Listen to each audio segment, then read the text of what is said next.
SsangYong est le petit poussé des constructeurs coréens derrière Hyundai et Kia.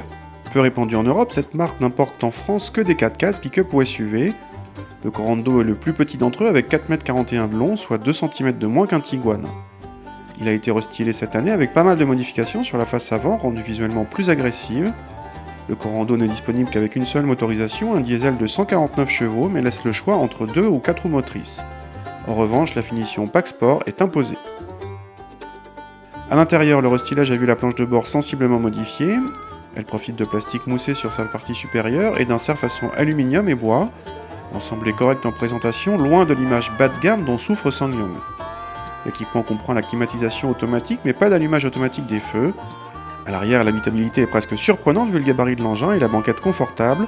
En revanche, le coffre est un peu juste en contenance pour la catégorie avec 404 décimètres3 annoncés, loin des 470 décimètres3 d'un Tiguan.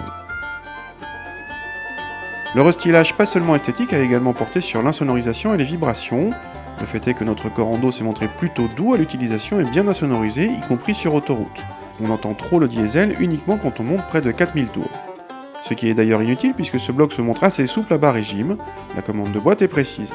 Jusque là tout va bien mais le tableau est gâché à la fois par une direction trop démultipliée et par des mouvements de caisse importants qui annihilent toute notion de dynamisme, dommage. SsangYong doit affronter plusieurs problèmes, un manque de notoriété, une image qualitative pas forcément conforme à la réalité et une fiscalité française désavantageuse pour tous ses produits.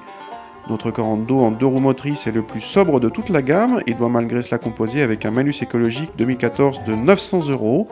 La concurrence fait mieux. En revanche, le Corando est quasiment imbattable sur son tarif, 22 990 €. C'est facilement 10 000 € de moins qu'un Tiguan plus ou moins équivalent. L'un des plus proches en prix est plutôt le Chevrolet Trax, mais il est beaucoup plus petit.